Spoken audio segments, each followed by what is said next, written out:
Media Vietnam Bao Seizung heboh timnas Indonesia U22 diperkuat 5 pemain naturalisasi sekaligus di SEA Games 2025. Mereka menilai skuad Garuda Muda akan makin kuat di SEA Games 2025. Timnas Indonesia U22 memang usung target tinggi di SEA Games 2025 sebab mereka berstatus juara bertahan. Di SEA Games 2025, pelatih Timnas Indonesia U22 Indra Syafri panggil 5 pemain naturalisasi.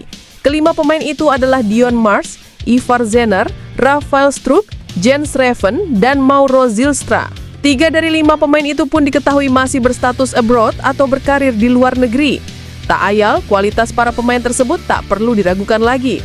Mereka bahkan sudah punya pengalaman membela Timnas Indonesia senior. Media Vietnam pun heboh mendengar kabar itu.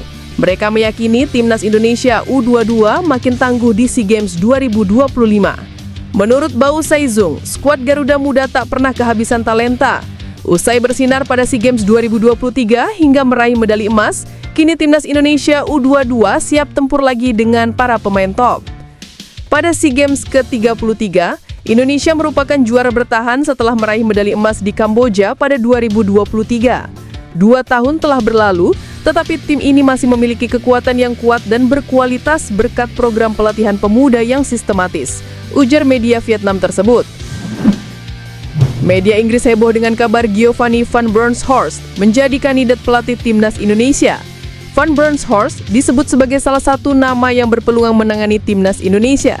Pelatih asal Belanda tersebut saat ini tengah menjadi asisten pelatih Arne Slot di Liverpool. Media olahraga Football Insider melaporkan bagaimana Van Bronckhorst menjadi salah satu kandidat pelatih Timnas Indonesia. Menurut media tersebut, kedekatan Indonesia dengan Belanda bisa membuat penunjukan itu terrealisasi. Indonesia memiliki hubungan erat dengan Belanda lewat semakin banyaknya pemain warisan naturalisasi di kubu Indonesia yang lahir di Belanda, kata media tersebut. Media independen Liverpool, This is Anfield juga mengabarkan kehebohan atas kabar mendekatnya Van Bronckhorst ke Timnas Indonesia. Mereka mengungkapkan bahwa Van Bronckhorst sudah menjadi kandidat pelatih Timnas Indonesia sejak saat PSSI mencari pengganti Sinteyong. Namun, kala itu PSSI akhirnya memilih Patrick Kluivert sebagai pembesu tim. Kini, setelah Kluivert tak lagi menangani Timnas Indonesia usai gagal ke Piala Dunia 2026, nama Van Bronckhorst muncul lagi. Apalagi media tersebut mengungkapkan Liverpool siap melepas Van Bronckhorst jika ia juga ingin menangani Timnas Indonesia. Bagi Van Bronckhorst, Indonesia sendiri bukan tempat yang asing, mengingat ia masih memiliki darah keturunan Maluku dari sang ibu. Sejumlah media asal Vietnam langsung memberikan sorotan setelah PSSI mengumumkan 5 pemain naturalisasi yang dibawa oleh pelatih Timnas Indonesia U22, Indra Syafri, untuk menghadapi SEA Games 2025. Deretan nama pemain naturalisasi itu muncul setelah Indra Syafri melakukan finalisasi 23 nama pemain yang bakal memperkuat Timnas Indonesia U22. Mereka bakal menjadi tulang punggung skuad Garuda Muda mempertahankan medali emas di kejuaraan ini. Pemanggilan 5 amunisi naturalisasi ini tak hanya memunculkan harapan besar bagi fans dan pendukung skuad Garuda, tetapi juga menuai reaksi dari media-media asal Vietnam yang mengikuti kiprah anak asuh Indra Syafri. Menurut media tersebut, 23 pemain yang dibawa oleh Indra Syafri layak dinantikan kiprahnya. Apalagi, 5 pemain keturunan yang lahir di Belanda di skuad ini memiliki kualitas yang dianggap menonjol. Yang menonjol adalah kehadiran 5 bintang naturalisasi termasuk Dion Mars, Ivar Zener, Rafael Struijk, Jens Reven, dan Mauro Zylstra. Semua orang ini lahir di Belanda dan memilih untuk bermain untuk Indonesia, tulis Toitre. Lini depan Timnas Indonesia U23 yang bakal tampil di SEA Games 2025 benar-benar berkilau penuh bintang sekaligus menghadirkan persaingan sengit. Timnas Indonesia U23 datang ke SEA Games 2025 dengan misi merebut kembali medali emas sekaligus mempertahankan status sebagai tim sepak bola terbaik di multi-event 2 tahunan tersebut. Garuda Muda punya modal kuat berupa lini depan yang mentereng dan penuh bintang. Di lini depan Timnas Indonesia U23 terdapat nama Rafael Struijk, Hoki Caraka, Jens Reven, Rahmat Arjuna, Marcelino Ferdinand, dan Mauro Zylstra. Nama-nama ini jadi jaminan kualitas level tinggi yang bakal dimiliki Indonesia di lini depan.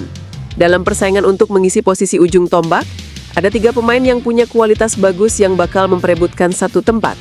Zylstra, Hoki Caraka, dan Jens Reven bakal bersaing keras merebutkan posisi sebagai striker utama. Terlepas dari persaingan ketat yang bakal terjadi, Timnas Indonesia U23 dipastikan punya lapisan pemain yang tebal. Pelatih Timnas Indonesia U22 Indra Safri menyampaikan rasa syukur yang mendalam atas selesainya TC dan terpilihnya skuad final yang dianggapnya sudah matang untuk berjuang di SEA Games 2025. Indra memastikan komposisi 23 pemain yang terpilih sesuai regulasi turnamen akan diperkuat oleh 4 pemain abroad. Pemusatan latihan yang bertujuan membentuk skuad terbaik untuk SEA Games Thailand 2025 telah rampung. Sesuai regulasi, sebanyak 23 pemain telah terpilih untuk membela skuad Garuda di multi-event olahraga bergengsi di Asia Tenggara tersebut. Di antara 23 pemain yang terpilih, 4 diantaranya merupakan pemain yang berkarir di luar negeri, yakni Ivar Jenner, Mauro Gilsra, Dion Markveld, dan Marcelino Ferdinand. Indra Safri mengungkapkan rasa syukurnya atas kelancaran persiapan. Proses pemilihan 23 pemain ini melalui tahapan panjang dan ketat. Awalnya, Indra memanggil 32 pemain untuk mengikuti pemusatan latihan. Dalam kesempatan yang sama, Indra juga menyampaikan apresiasi kepada I-League dan klub-klub yang telah mendukung proses pembentukan skuad Timnas Indonesia U22 untuk SEA Games 2025. Direktur Persija Jakarta Muhammad Prapanca menyatakan kesiapan klub berjuluk Macan Kemayoran untuk menampung gelandang Timnas Indonesia Ivar Jenner. Keputusan ini muncul seiring kontrak Ivar Jenner dengan klub Eredivisie FC Utrecht yang akan berakhir pada Juni 2026. Ivar Jenner memilih tidak melanjutkan kontraknya karena kesulitan menembus skuad utama musim ini dan berkurangnya menit bermain di tim cadangan Jong FC Utrecht. Prapanca menegaskan bahwa perekrutan pemain baru termasuk Ivar Jenner bergantung penuh pada kebutuhan pelatih kepala Mauricio Souza. Klub terbuka untuk penambahan pemain selama masih sesuai dengan kerangka anggaran finansial yang telah ditetapkan. Musim lalu, Ivar Jenner sempat digadang-gadang akan segera bergabung dengan tim senior setelah menjadi starter dalam 25 dari total 26 pertandingan bersama Jong FC Utrecht. Namun, situasi pemain tengah Timnas Indonesia ini berubah sulit pada musim berjalan karena kesempatan bermain di tim utama Utrecht belum juga didapat. Pelatih Utrecht, Ron Jans, belum memberikan kepercayaan. Bahkan menit bermain Ivar di Jong FC Utrecht turut menurun drastis.